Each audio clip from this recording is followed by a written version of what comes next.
Okay. Now it's recording. There we go. Thank you, everybody, for joining us for this week's Tipple's virtual wine of the week tasting with Elizabeth and Jeff Vaudrey, the owners of Tipple's Brews and Wines in Gainesville, Florida. Let's jump into something tasty, right? This week, we're going to be enjoying the Daou Pessimist Red Blend from Paso Robles, California. Will you jump over to this slide for me, please? Sure. Thanks. And there we go. Thank you, Paul. There we go. There And it is. Jerry. Everyone's checking in with the right wine. That's a Awesome. great start. I don't know what that one was that he showed because I have the other thing in front of it. So Right. here we go. All right. So really great ratings on this guy. This is our California Hug. Thank you guys for joining us on some of the more esoteric wines that we've been enjoying lately. This week, Jeb Dunnick, 92, Robert Parker, 92. So they are in agreement about the high points that it's been earning. So food pairings on this guy, pretty versatile. It's a big red, but you'll see that it has some qualities that allow it to be actually really versatile. Wouldn't just go with the traditional big steak, thing. Yeah, well, I remember when you previewed this last week, and it's just, I don't know that I've ever seen chicken and steak on the same recommendation slide. The sauce is the key. Okay. Right. The mole sauce being the Okay. key on that guy. It may not be the optimal pairing, but it is something that will work. Okay. Drunken steak with shiitake mushrooms, or just shiitake mushrooms if you want. Grilled mushroom and lentil stew. Will eggplant and mushrooms work with it? Sure. Okay, because that's what's in the stove. Oh, Yeah. I did not know that. Yeah. That's excellent. Yeah, that'll work out great.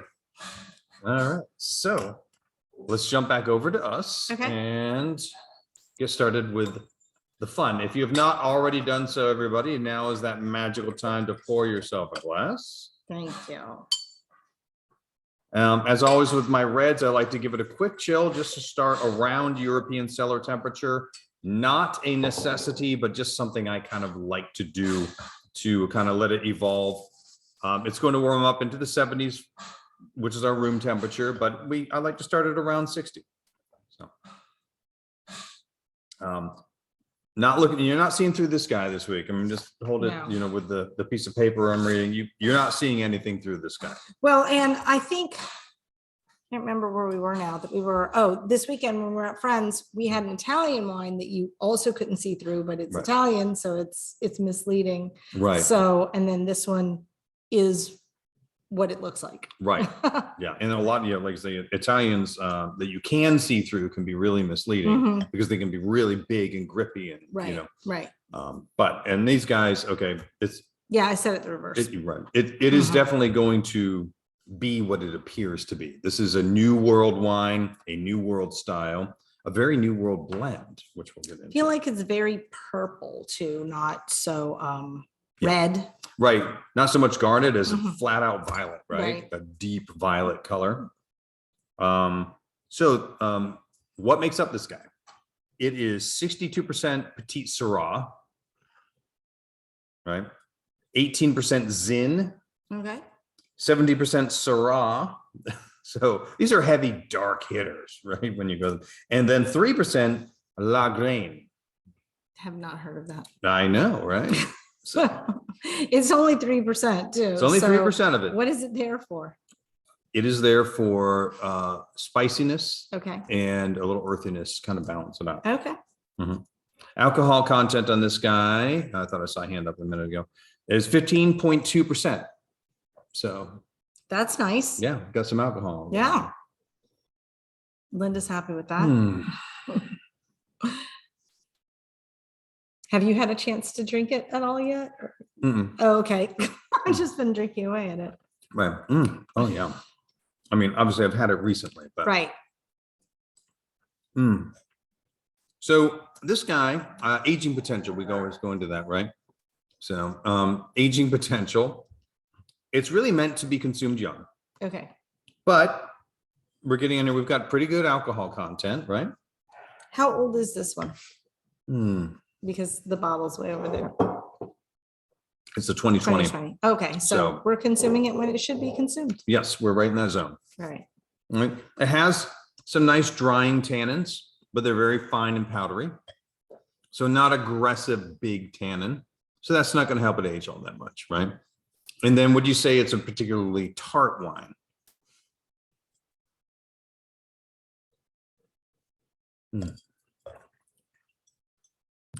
Medium. I think there's some tart in this, yeah. There's some tart. There's a freshness to the fruit. Mhm. Not particularly tart, but not overly, because there is like a bit of like a plum and a fig, Mhm. but at the same time, there is a brightness of almost a tart cherry, blackberry, raspberry thing going in there. So aging potential in this guy's not really made for it, but if it was hanging around 7-8 years, it's going to be fine. Okay. Mhm. Don't go beyond that. But yeah, it's not really, don't taste this guy and think I'm going to lay this down for 20 years. Okay. It's Even not though it made has a for it. high alcohol content. Even with the high so, alcohol, yeah. it's just not made for that. That's not Right. what the point was. I feel like with the tannins, I agree with you that they're powdery, but I feel like they kind of linger for a moment. Mhm. Okay. And I like that. That's good quality in wine, right? What I don't want in a red is something that wafts across the palate and is gone. Mm. I want it to leave a statement and Okay. linger, really optimally in most whites as well. I was just going to ask that. Yeah, it's called the finish, Okay. finish of the wine. Nothing to do with Finland. All right. So it's just, is it going to hang out in between your sips while you're talking? Am I still experiencing some of this wine even now? Yeah, I Okay. am. Like at this Yeah. point, I've got a little bit of tannin Yeah. and a little bit of almost like a tart plum. Mhm. Even, I've only just begun to sip. It will build up. Some of the more fun flavors sometimes take 3, 4, 5 sips in to really roll around your palate and establish. I mean, sometimes 2-3 glasses. Hey, It's- you know what? Fair whatever enough. it takes. If I have to drink 2 or 3 glasses to make sure that I taste all of the nuances of the wine, that's what I'm going to do Well, I brought extra with a bottles. wine that I like. Yeah. Right. But it really has a nice tannin. So it can handle a wide variety. I mean, this will be fine with your steak as well. I do say this a lot. I try to get fun with the food pairings, but if I don't list steak with a red, that doesn't mean there's no steak for that red. I'm just tired of always saying steak, So steak for every single red that's out there would be appropriate, almost not depending on every, the cut. yeah, depending on the cut. Like, Okay. like if you were to go with a real light Burgundian Pinot Noir, probably not. Okay. There's going to be very little, All right. but could there be an argument made, for a leaner cut for almost anyone? Yes. Okay. Mhm. So, what kind of oak does this guy see? This 10 months of aging in 50% new French oak. So we're dealing with a higher percentage of new oak, but it is French oak, which is a little less aggressive than American. But So- new French oak. So But it it's does new. have some aggression more than Mhm. an older French oak. Right. So what is that going to mean for this wine versus what would it mean if this was an American oak? Right. I think it's an interesting question. That's a great question, Thank Jeff. you. What's the answer? All right. So let's take a fresh sip thinking about the oak qualities on here.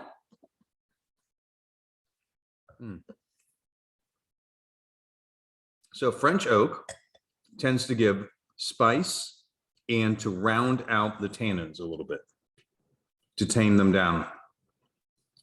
American oak provides an abundance of vanilla and almost to the point where you can actually get some dill herbal qualities as well.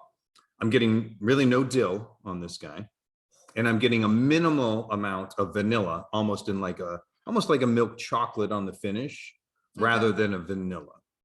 And so to me, that is that differentiator. If it was 50% American oak, you'd be getting a lot more vanilla. We'd be Okay. talking about a toasted vanilla cherry, which I've had some today. But this guy is more of that French style. I do feel like the tannins are rounder because I can definitely feel them gripping, but Mhm. they're not sharp. And then I feel like if I like, what is I'm going to use the wrong term, chewing on the wine. No, Is no, that that's real? exactly right. Okay. Yeah. I didn't know if I had done a synonym for what you used. Nope. I feel like if I do that, I get the Mhm. spice more. Mm. And I like that a lot. Now, in this case, we're dealing with wine varietals, grape varietals that are spicy. Okay. And the French oak tends to accentuate that spice instead of dominating it with vanilla and that type of thing, which is what American oak would do. So in this case, because the winemaker wanted to bring out the spicy quality in Petite Sirahs in, he chose very specifically to use French oak. And I wanted to be clear, all oak will modify the tannins and round them out, not only French oak. Okay. Like American oak will, all oak will. So when I say brings out the spiciness, but rounds out the tannins, the rounding out the tannins, that's going to be an oak regimen, period. You know, the younger the oak regimen, the more it will affect the tannin content. It'll add some, it'll round some out. It's a balance of back and forth. So I have probably asked this before, but I do not remember what your answer was if I've asked it before. Do they use any other varieties of wood, or is it just oak? You have asked me that before. And I did not remember. No, it's fine. It's fair enough. We talk about a lot of stuff.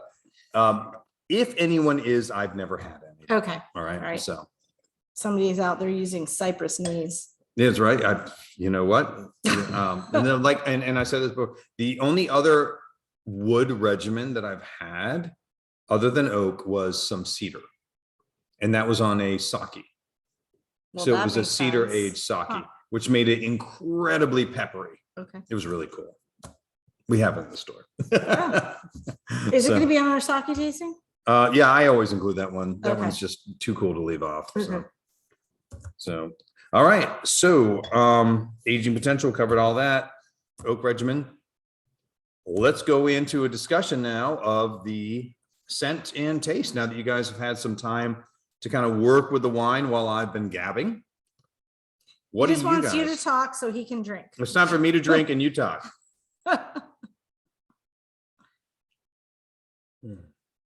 You can take the mic if you'd like. Hmm. Wait, Jerry, if you're talking to us, we can't hear you. Nope.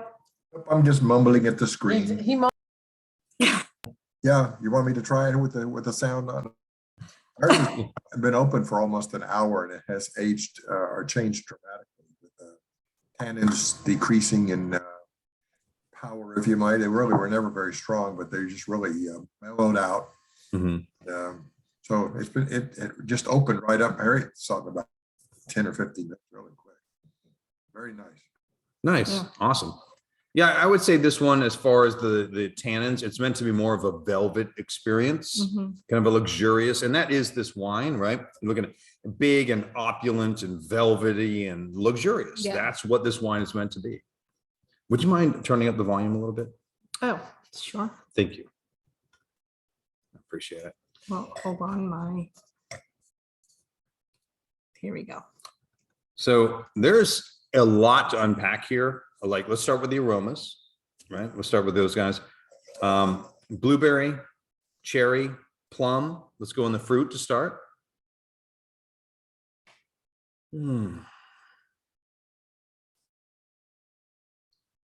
I feel like it doesn't have a very strong bouquet, but maybe I'm just not smelling things correctly. Yeah, I missed most of what you guys were talking about already, but yeah, the cherry is really coming through for me. It's almost like cherry juice. Right. Yeah, there's a lot of cherry in that.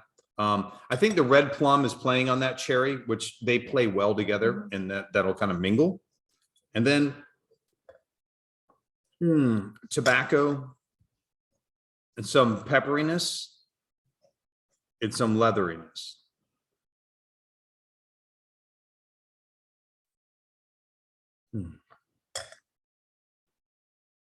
And take these and apply them to the palate as well, because this is a new world wine.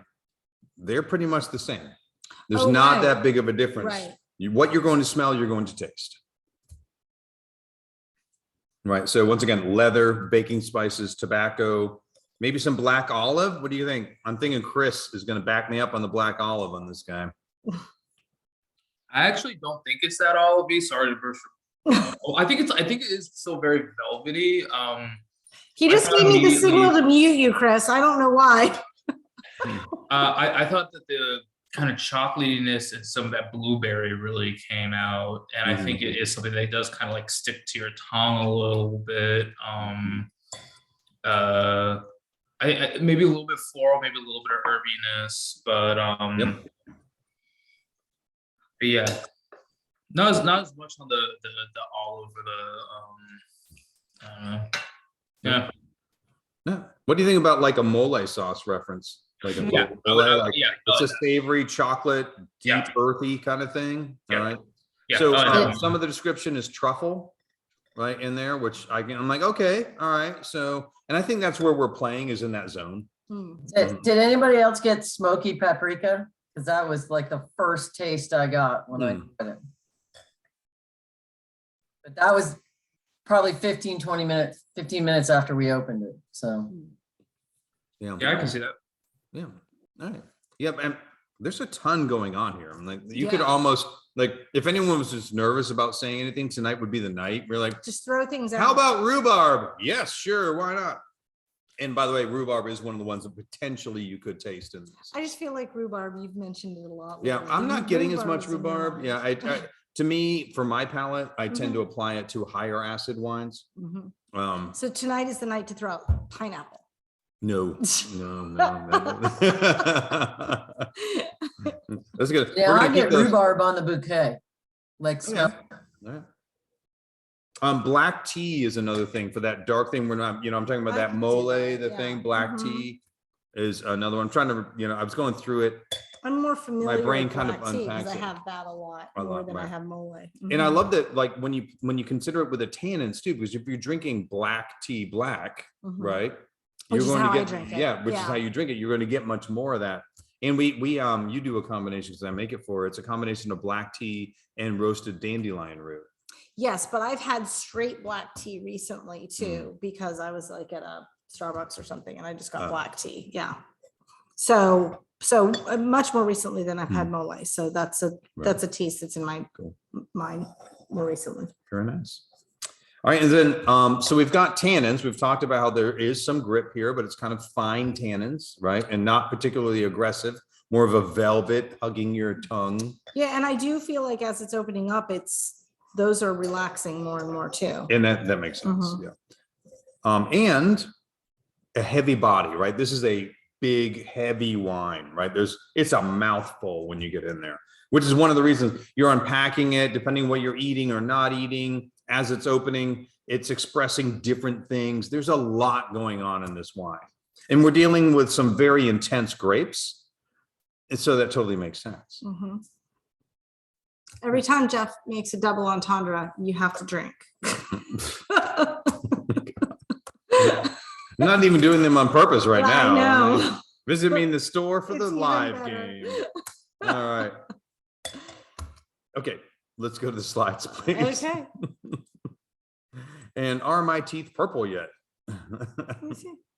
A little bit. A little bit. Yeah. All All right. right, next. Yes, please. All right.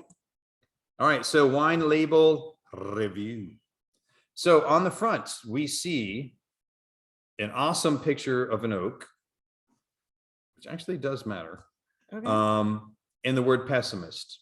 It doesn't give you a lot, right? It's very beautiful, engaging. Before we turn over though, is there an optimist?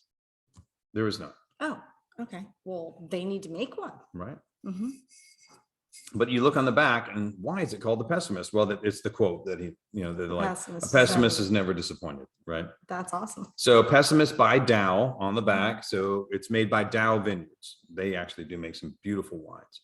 A red blend, Paso Robles, California, 2020 vintage. So a little bit young, but it's made for it, like we said. But it's one of those where I'd say, okay, if it's a big red, but in this price point, I think within a couple of years, sounds perfectly fine, right? Not a problem at all.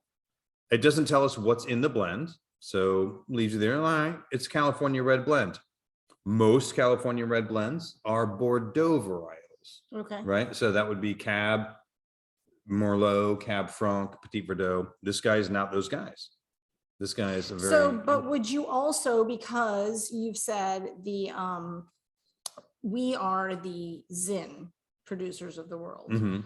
would you also expect for Zin to be in there if it's a California red blend, just because we grow so much of it? There is a good chance, like the secondary list, Mhm. right? The main list would After still those be Bordeaux Bordeaux. varietals. And then Okay. after that, like likely Zin, right?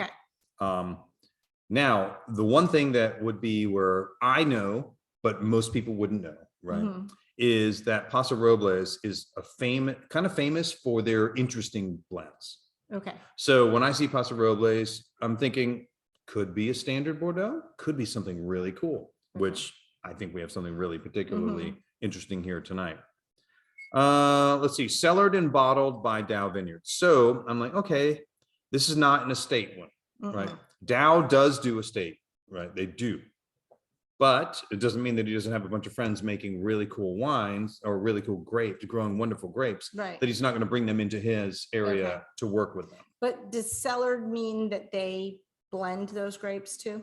Cellared and bottled. So it could mean several things. It could mean that he went to their location and actually made the wine there. Okay. And then brought it over because maybe he didn't have enough space in his place and that was for his estate grapes. Okay. So it doesn't mean that he wasn't the guy who made them at all. Okay. So cellared, but it does mean that it was brought, bottled, and packaged and stored in their location. Okay. From there. And because of what I know about Daou, I know he had to be directly involved with making this wine, but it doesn't mean that he didn't, so he went out, found these grapes with people that are growing wonderful things. We'll talk about what he grows, which is a different set of grapes, which is why that would be the case. Right. And the fact that you might just run out of space and you're working in a different location doesn't mean that you're not the winemaker, right? So, but if I'm just a lay person, which I am, especially compared to you, but yes. So I'm walking in, I'm out of state, can't get in touch with you or whatever. If I look at this, I'm going to really like the front label, but the back really isn't going to tell me enough to make a decision. I would probably move on to another one just because I wouldn't be sure. Right, unless you recognize Daou and you say, "Oh, I've got confidence because of the winemaker." Now I probably would, but Right. prior to this, yeah. Right, may not. and the thing, they have some amazing cabs and things, which Right. we're happy to share with you. at the But store. I think I've Yeah. said this before, when I'm like in Orlando Mhm. for work, I take a picture of the wine list and send it to Jeff and say, what should I drink? Right, that's true, and I think they're relying kind of heavily on the artwork Sure. and saying a red blend, and most people saying it's a California red blend. How far wrong can I Yeah. go? True. And I think that's a reasonable And supposition. then actually the other thing going for them, I might see 15.2 and go, oh yes, this one's going. Fair enough. Paul and Linda have a question. Okay. You need to unmute yourselves. Nope, still didn't do it. There we go. There we go. There we go. Now you got me. Sorry. Yeah, this is going to be a stupid one because it has to do with the marketing of the label. Mm-hmm. As you were talking about, and Liz was saying, you look at the label front, back, it's not going to tell you anything about the wine. Mhm. Is there a marketing concept with wine that if you have to explain it, it's probably not very good? Like a comedian telling a joke and you have to explain the joke. Oh, huh. No, if I would say that the general philosophy on labels is if you explain more, it's because you have more to brag about. So I think it's the opposite of the comedy thing. Yeah. So yeah, the more you can talk, and by the way, some people just don't bother, right? Doesn't mean they didn't have it to brag about. They just simply didn't go with that. But many people do go with the more I add, it's because the more I have to add and the more I have to discuss about it. Yeah, and that was the other side of it, is if I have to explain to you what this is going to taste like, am I now telling you what you should taste out of it? And then you're not getting the interpretation like somebody that's looking at art. Yeah, that's true, which it is. I mean, we've talked about that before. There is an art to wine as well. Right. So, but Oh, absolutely. yeah, but sometimes I have that same thing though when I go to an art gallery. Sometimes I look at it and I'm not very impressed with the piece until I read the description or hear something, and then it means more. Right. But he's right. It does influence if you hear someone saying something. Mhm. And I have been terrible about the chat box tonight. I apologize. So I'm going to catch up with this. So because of the higher alcohol content, if there were higher tannins, would it be more ageable? Mhm. Okay. All right. So that's just a Yes. yes. And then we're gonna catch up with the tasting a little bit. Maybe some chocolate notes, slightly floral. And I definitely go floral, like, like a lavender violet thing going on. And then they also tasted the blueberry and Brian, the rhubarb, or maybe it was Julie. And then, so I guess, yeah, the rhubarb was in the chat and then you said Right. rhubarb, I guess. So, and then Linda loves it for the price point, which is awesome. And then I think either Julie or Brian was calling you an expert palate, which actually you are. So, Thank you. well, yeah. I mean, luckily, I mean, you're a super taster, but you also have the pedigree behind it I have too. a So, particular set of skills. yeah, there you go. And then Rachel or maybe David, bouquet and nose give the like fruit. So what you were saying, like both the bouquet and the nose are the same fruit combo, and then medium to heavy mouthfeel, assertive tannins, but not drying in the departure. Right. Yeah, and I do feel like the tannins were more assertive actually when we first opened it, but they've They do chilled out relax. some. You know, what's interesting is when I tasted this wine, and I did like it, which is why I chose it, right? They brought it to me and they'd opened it the day before, preserved it and brought it, but had Okay. opened up even So more. they had opened it. They didn't just do the Yeah. thing where you, They didn't Coravan it. Okay. No, it had been popped, okay, but then preserved, right. which is fine. It retained most of what it was, but it was like this, what it would be in at least 2 hours from This now. is a stupid question. And I like this more. So Okay. now I'm even happier with it Okay. than I was, and I was already happy with it. Is there a difference between preserving it and just sticking the cork back in? Yes. All right. So what they should be doing, like we do at Tipples, Okay, is you put some argon on top of the wine, okay, and it's so heavy that it Mhm. pushes all the regular atmosphere, and importantly the oxygen, up and out. so it doesn't continue to oxidize. So it won't then, continue yeah. to oxidize. Throw some argon on there and then cap it off. Okay, You'll be good to go. all right. All right. Next, Let's do it. okay, All right. So this guy, Petite Syrah, excuse me, Zin, Syrah, and Lagraine, right? These are the grapes. You know what they all look like? That. are these specifically Syrah grapes or, No, they're not. oh, So, you just liked the image, so you're like, yeah. they all look just like it's that. it's a beautiful image of red grapes, because that's, they talk about, oh, the clusters have a different shape, and like it's minimally different. All right. Right, They basically look like that. okay. That's That's Pinot Noir. That's but you Pinot just Noir. Really, really like it was a the nice, image. clear thing, clear image, right? Okay. All right. Because I wasn't going to It do is all a the different beautiful ones, image. right? No, yeah. So Petite Syrah, we're talking about sugar plum, blueberry, chocolate, black pepper, and black tea.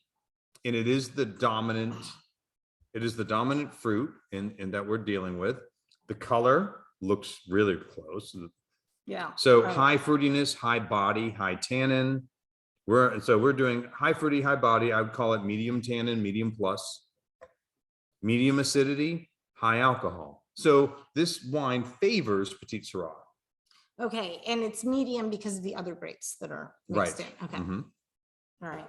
So slide on to, what are we doing here? Here we go. Zin, right? Blackberry, strawberry, which will give you a little more of those brighter red notes, Yeah. right?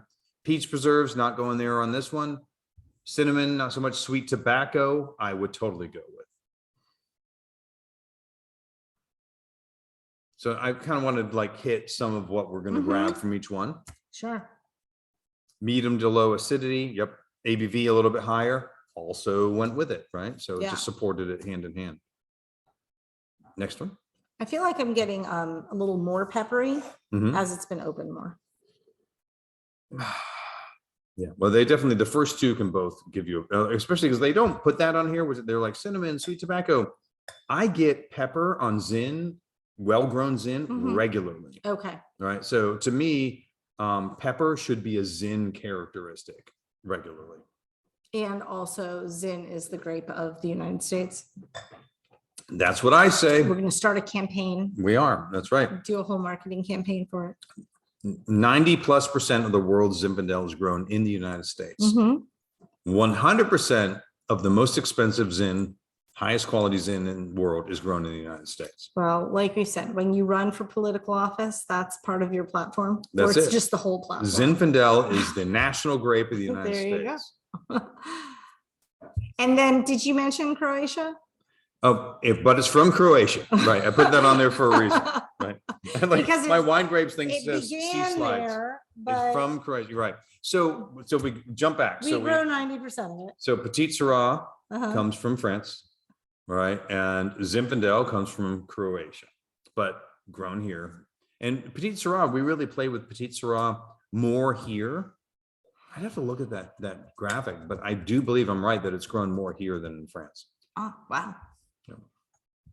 Should I move on? Should I move on? Yes, please. Okay. All right. So Syrah from southeastern France. So the Rhone, the southern Rhone Valley, all those things. Once again, we see blueberry, plum, chocolate, tobacco, and we've got green peppercorns, which we kind of play. And you can see how the winemaker would look at these and Right. build the It's profile. like layering them. Mhm. Mhm. Once again, full-bodied, dry, medium to high tannins, medium acidity. So they're very compatible grapes, all in, they're not identical, but they're all going to be playing very closely together.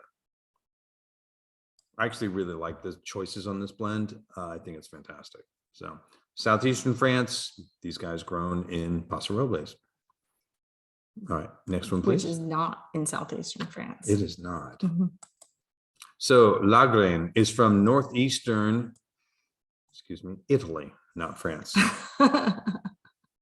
I don't know what happened there. Anyway, I apologize. So northeastern Italy is where this is. So it's grown in a region dominated by white grapes because of the cool growth in the area, Okay. up in the Alps in Mhm. northern Italy.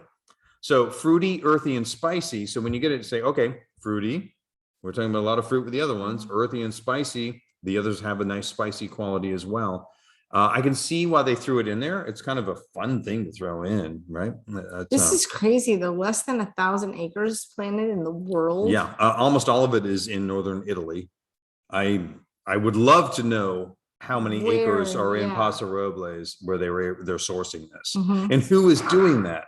So why so little? It just, is it not, it can't hold its own clearly, because otherwise we'd have some like single varietals of it. I've never even heard of it before. Is it finicky? It's actually, I honestly don't know about Okay. why. I think it's just never found its stride. Okay. The Frenchies and the other big Italian wines, Sangiovese and Nebbiolo, took the lead, and it just has never found its stride where people were really favoring it over others. It doesn't mean it's not delicious. Mhm. It doesn't mean that we don't have options to explore it if we wanted to do a single varietal. Maybe the future. I got to taste some Challenging wines. someone to do that. Yeah. Well, I already began looking to see if we could do it. Okay. all But right. I've got to bring in the sample to make sure that I'm happy with it. Yeah. Right. Oh, absolutely. Or we could do it the same week we do that, if we do a throwback to that chicken fat wine. Chicken fat. Yeah. Yeah. Chicken fat, chicken fat wine.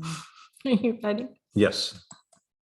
All right. So what we're dealing with here is a lot of grapes with a ton of intensity on the, on the skin and the peripheral zone of the grape.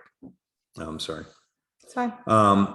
So they are a little more modest in their acidity, but not modest in how much sugar they're providing when you go interior to the intermediate zone.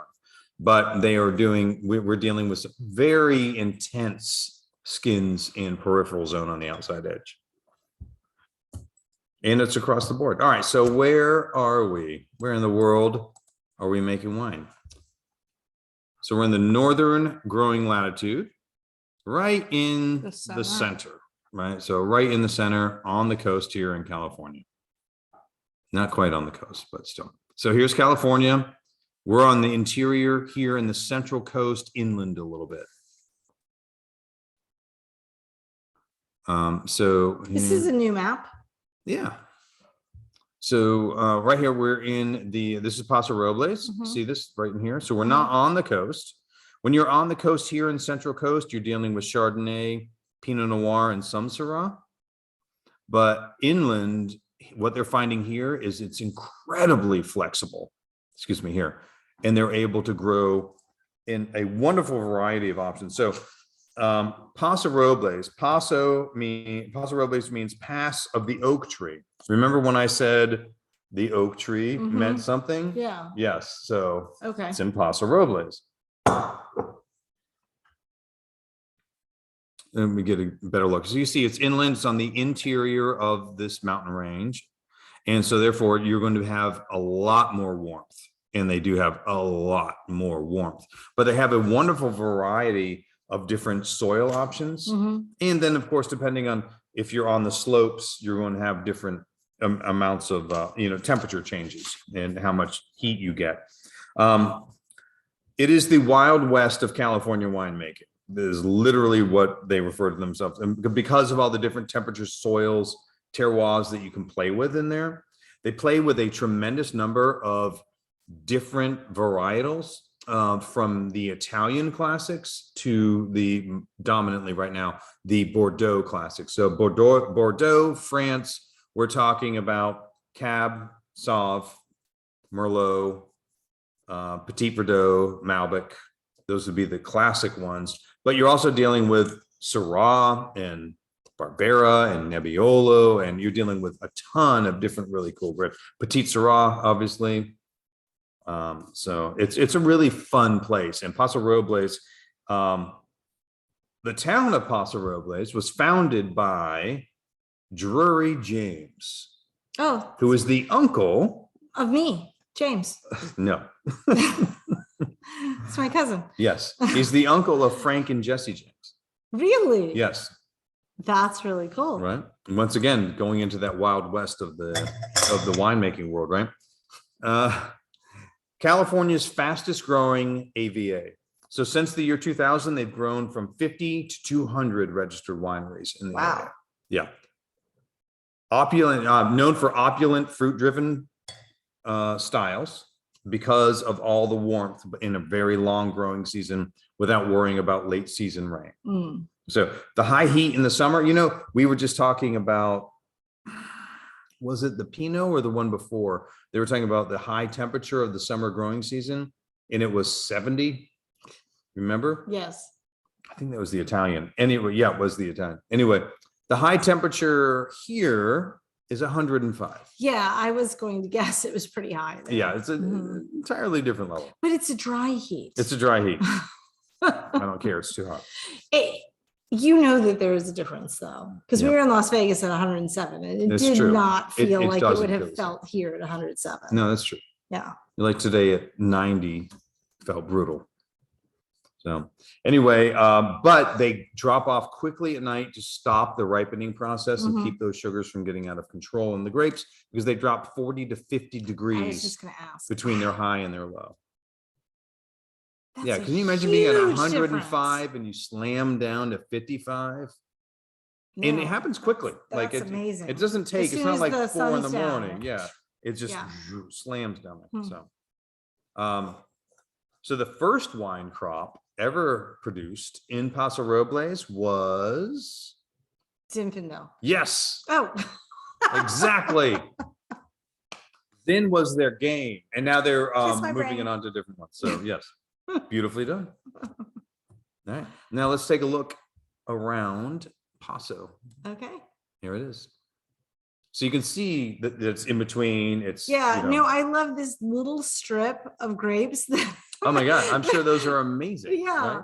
right? That are planted right there. They're like, look, here's just a little strip that we can plant here. And then the rest is desert around it. Right. Yeah. Yeah, just these dry grasses. Mhm. And you can see that here we are in a valley, because you can see the other side. Right. Mhm. Yeah. Next. Yes. There it is. So you can see some of They get some fog. they there. get some fog, Mhm. I didn't realize they would get fog that far south.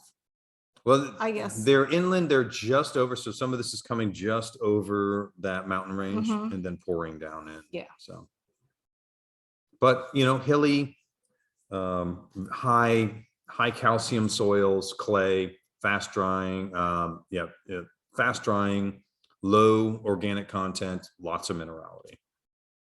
Classically, what you need to produce good grapes. Really, across the board, which is why they're also doing Chardonnay and all those other wines in there too. So, all right, next one. Daou Winery. Not a bad looking place, right? I mean, it definitely looks like Southern California winery. Right. Yeah. And I know it's not Southern California, but further south than Mhm. like Napa and Sonoma. Right. Mhm. Right. Let's go to the next one. Okay. So, Daniel Daou.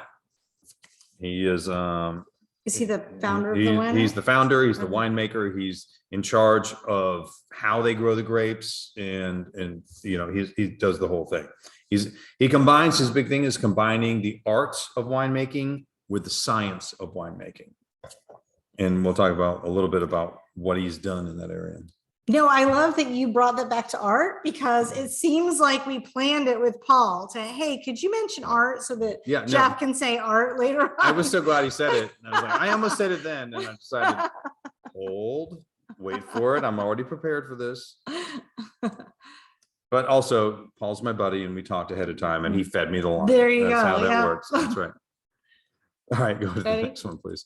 Yes, so here he is in the winery. There's the soil. I was talking about that high calcium clay content. He's up on a very. mountain. He's on the, you know, Yeah. the part of the valley moving up into the higher elevations. You know, I know we've talked about this before, but looking at that, I would look at it and think, well, we can't grow anything here. Right? You know, like time and time again, Mhm. you look at where grapes grow and wine grapes grow, and yeah. So, and by the way, if you look down to the bottom of the valley floor Mhm. there, it's covered in oaks. So you Mhm. see the name Oh, for true. Paso Robles, right? Yep. So the soil mimics Bordeaux, Mm. right? So what Daniel has planted on his estate plots are all Bordeaux varietals, and especially Cab dominant, Cabernet Sauvignon dominant, in order to produce some wonderful Cabernet Sauvignons, which he does. The right? soil mimics Bordeaux. Does the climate also? Not the high temperatures are higher. Mhm. And so, no, the temperatures are different. Okay. The temperatures are higher and then they drop faster. Okay. But when you have like an average of what's going on in there, it The ends up average is working similar. for the Okay. grape. Right?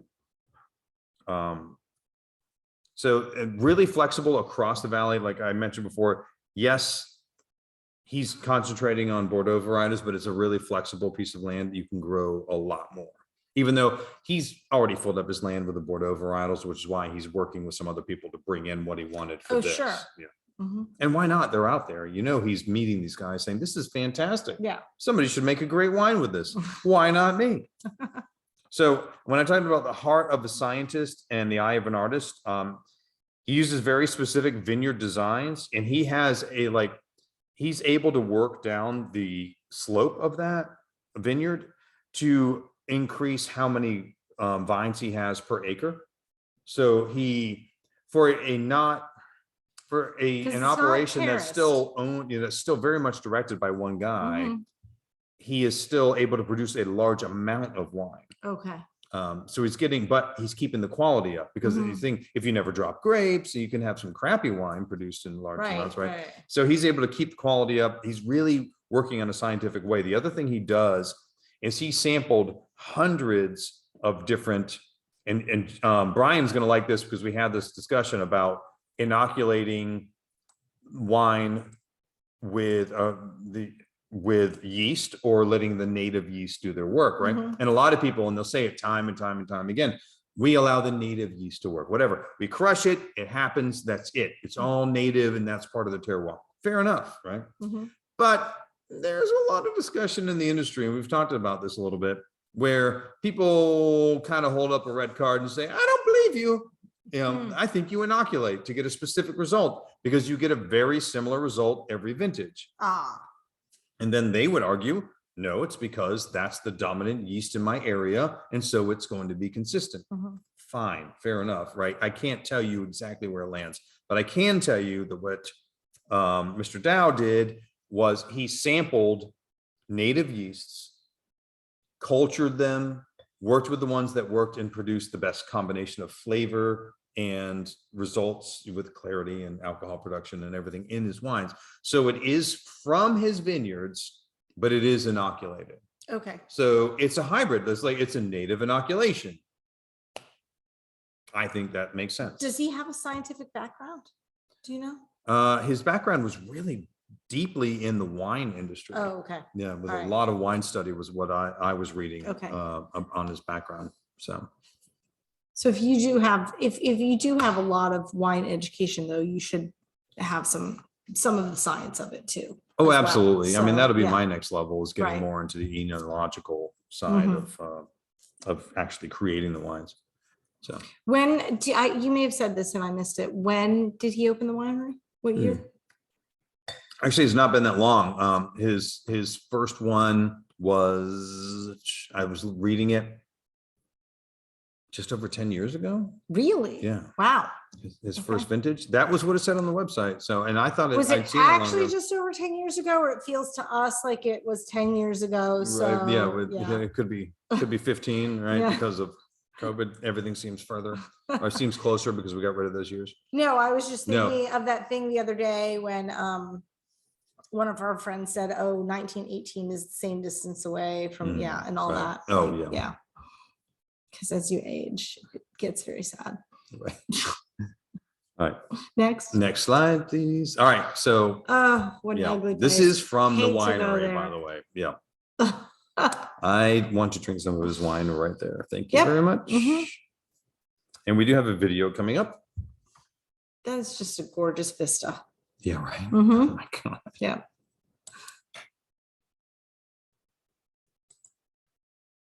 At Daou, our true north is to give the wine lover more. And how do you give them more? So we like to think of it as a 3 Ps. So the first P is products that represent fine wines that consumers are wowed when they taste and they keep coming back. The second P is place.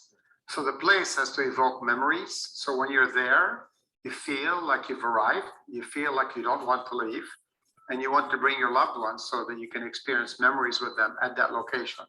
And the third P, and frankly, in our opinion, the most important, is people. Because Daou is a people company in the wine industry. Things don't happen alone. People make things happen. So unless you put the human in the equation first, you will never be successful. We're not the ones who invented it. Frank Gehry is successful because he puts the human in his designs. And we believe that Daou glorifies humanity. And humanity longs for a place where they belong, where the food is good, where the wine is good, and where people are good. And people are welcoming them in their location. At Daou, Here we go. There we go. Is this the next one? This is the next one. Okay. Would you like for me to stop for a moment or? Sure. Why don't we stop? Have any last questions, discussions before we get into Scoring. scoring?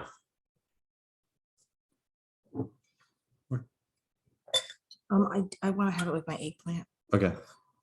Put a little more on there. Mhm. All right. So you guys have seen the spiel and you've had the wine. What do you think? Thumbs up. So any questions or comments? All right. All right. Just, yep. Okay. That's All right. So Everyone's just too busy drinking. just Rachel's all in. Oh, we already have scores coming in. All right, hold on. You're All right. gonna explain the Yeah, scores hold first. and on. then- Remember, we got to, They can throw it in there. I just won't read it yet. that's right. We have to go by the so rating. So this guy's listed as a double 92. So let's say an easy outstanding, right? A wine of superior character and style. I like to put in a combination of, is it interesting? How does it line up just in general? Does it taste well made? Mhm. And do you believe that this was directed by choice, in the winemaker? And is it standing out for you for where it comes from, right? Or is it a very good wine? Right? So a lot of people get hung up on 90 plus, but I always like to say an 85 through 89, a very good wine with special qualities should never be poo-pooed the way that so many people do. They're like, oh, I don't want to drink below 90. It's like, that's inappropriate. I think we had an 88 that was very popular actually in the wild group. We did. So, Yeah, absolutely. In 88, like a very good wine, you know, you're like, I believe this was a good choice. It made me Mhm. happy tonight. Yeah. There's nothing wrong with that. 80 to 84, a good, solid, well-made wine. This is the reality of what an 80 to 84 should be. It's not the reality of what people do, right? So the reality of an 84 pointer, and you're like, oh, that's a good wine. That should be something you could support out there and say, hey, look, this is maybe an inexpensive, good wine. But people don't. They hide the 84s. Right? It's just, you know, to the world with actual usage, which I don't believe is appropriate. Something that's clocking in an 84, they want to hide as if they failed, right? Right. Well, let's jump up to the very top. Like, maybe this is amazing. Oh my God, I want to drink this all the time as my house wine, Mhm. right? Classic, a great wine, really something you're like, I want this for my child's wedding. This Yeah, is because something. you just said all the time as a house wine, that I'm thinking if it's a 95 to 100, it's probably not something you're having nightly with dinner Well, because of the price. But point. if you could, couldn't you? Wouldn't you want to? Well, Right? sure. Yeah. So that's my point. 75 to 79, jumping right back down. Mediocre, drinkable. All right. Yeah, I didn't love this about it, but okay. So anyway, those are the And options. then you're not even going to touch the bottom. 50 to 74 is just considered, Not recommended. what I would call garbage water. So Well, it's not recommended, So yeah. yeah. Okay, so let's see. We have Paul 92, Linda 93. The Okay. Hogsets, are they both? No, are you both 92, 93? Okay, so 92.5 there. Yeah. 93, Cheryl and Julie 93, Brian 95, Linda 92, Laura and Brenda 93, Nice. Rachel and David 93. I want to have this on hand at home. 89 or 90, Chris, good, could probably use some time for the price. It's really good. Right. And then Rachel would love this. Oh, so Brian or Julie said Rachel would also love this at home. Right. And then I think you just found the Tipple's house wine. That's what the Hogs had said. There. So evidently there's no keeping a wine on hand at the Julie Bryan It disappears. household. Yeah. And then David said this is something we want to have on hand at all times. So which is funny because it came in almost simultaneously. No keeping on hand. We would want to have it on hand. Right. But maybe you just drink through actually, I was going to say 93 as well, which I was hesitant to say, honestly, because of the expert ratings at the beginning. Yeah. But no, I knew it was going to be popular. It's popular because it's good. I Right? am disappointed they don't have an optimist, though. I think that's a missed opportunity. If you're watching this, you should make an optimist. Yeah, too. maybe I should look to see if they have, maybe they're working on a white blend. Call that one the Optimist. Yeah, there you go. And then you guys would be like, it's white. And then Robin says a great crowd pleaser, could bring it over or have it for parties. Yeah, absolutely.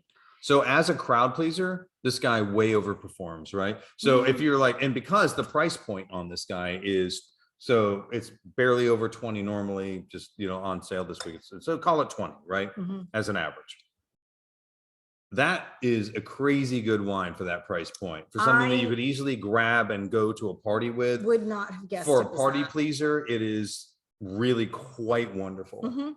No, I would have put it definitely 30 to 35. Right. I didn't know it was. Yeah. That's right. And seeing you didn't even know that. So Right. Right. So that was one of the things. And you're always the blind person because you don't know what it is. I don't know. In fact, speaking of that, what is the password this week? Because I always find out later and say, oh, wait, what is it? Pollyanna. I went with the opposite of the pessimist. Oh, okay. Hey, and by the way, didn't I task somebody with asking me about these? So I'll mention why I chose these things. Anyway, yes. So I went with the antithesis. Okay. Yeah. I mean, optimist was too easy to write down, right? So I went with Pollyanna. So. And then, so Harriet said she would have bought this just for the label and been pleasantly. The label is beautiful. Absolutely. It is beautiful. Yeah.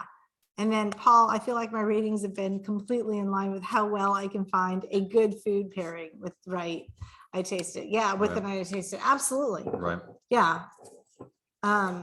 Which is why, I mean, we have actually had, which is unusual for us, appropriate food tastings on Tuesday. It's because my mother's been cooking for us lately on It's Tuesdays. wonderful. I know. It's worked out well with the wine. Mhm. Yeah, because otherwise we don't have time to cook on Tuesdays. Let's see. So it's funny, we were actually in the store Friday or Saturday to get drinks for the weekend. Mhm. And we were looking for some wines, like just to have at home. And we were like, oh, this is so pretty. But it didn't have the label yet. So we took it up to the counter and we were like, Mike, like, we don't know anything about this wine. Like, we might want to get it. Like, and he goes, well, considering it's the wine of the week for Tuesday, you should probably go. So it goes to show, like, the label itself, like, caught our attention. And of course, you know, inquisitive minds, like the fact that it didn't have the labels yet in the store either was like, oh, I haven't seen this before. It's pretty. I love everything that's on the bottle about it. I love so far. So tell me more. And then he was like, well, yeah. I was like, okay, well, obviously we want it. So it worked out really well. Absolutely. Yeah. That's so funny. That's awesome. That's great. I love that you were already attracted to it even before you found out what it was. Yeah.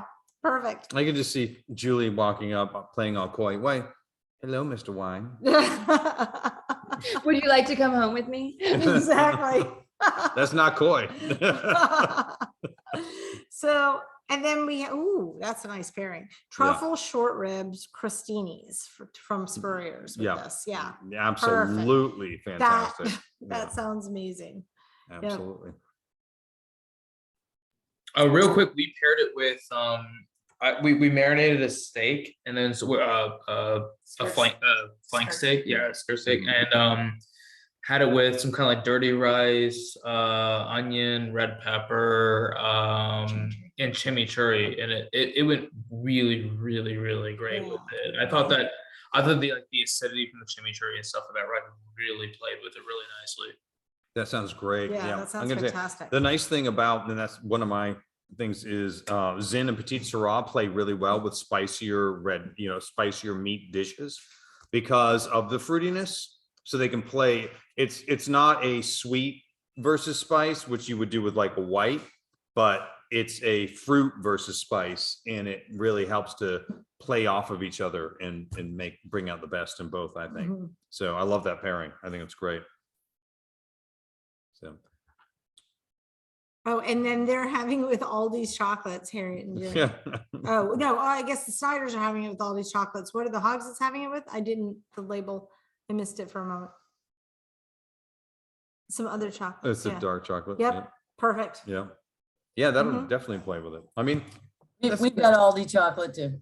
Mm, yeah. there you go. Yeah. You don't have Tipple's chocolate? Don't talk about other chocolates while you're on it. Tipples hasn't had any dark chocolate, and I ate all of the Tipples chocolate that I. Oh, It's well, on the way. okay, it's on the way. That's right. So, all right. Well, let's go to the next one. All right. Oh, Thank then our sources, huh? Thank our sources first, and then we will reveal. Right. Oh, and a testament. It's so nice at varied temperatures. Oh, good. Oh, great. Yeah. I actually Yeah. turned our air down for the first time like Oh, ever. I was wondering why I was comfortable because I didn't remember to do it.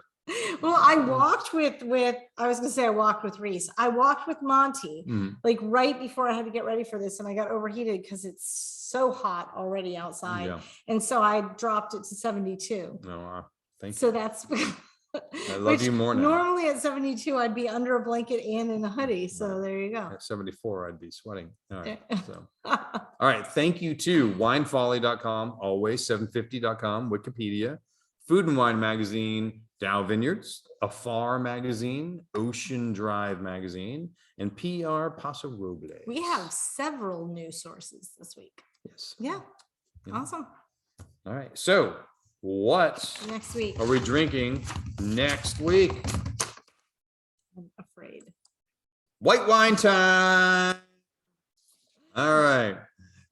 So the Columna Albarino Ratings, by the way, Wine and Spirits Magazine 93, Willy Wong 92. So it's a white wine. People are all about it. Pull it together. No, That's it. I was just looking at the caprese salad with the scallops for the bonus because we did that a couple weeks ago that you were like, you know, Yes. I think scallops were, and it was really good on Right? the caprese salad. that's Yes, right. So actually. So I looked at that and I thought, oh, that's what Jeff wants to maybe make that on Monday and save it. for no, I probably Tuesday. will make it because I did put it on the list for this There week. you So go. fish tacos, caprese salad with scallops as a bonus.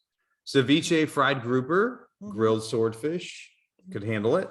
So really wonderful from the northeastern area, Mhm. very northeastern edge of Spain, right near the coast, Okay. just north of where Portugal kind of cuts in. Okay. Mhm. So it's a classic. Albarino is one of the most important white wines in Spain. We have not done so. This is a great version. And once again, like I say, you will know what good Albarino tastes like. No matter what, you will know that when we get done with it, right? Okay. So, Well, I'm interested to find out. Mhm. Especially maybe we get some fried grouper that day. we can do this. Yep. That's I thought you would Because we might could say just that. pick that up. We don't have to cook that. Right. Yeah. I thought you might be saying All that. right. So, all right. So that is next week's wine. I hope you guys will join us and explore. Even Julie. That's even right. That's white. Well, you know Brian wants it. Albarino. All right. Let's have a toast to the wonderful pessimist. Cheers, It everyone. worked out.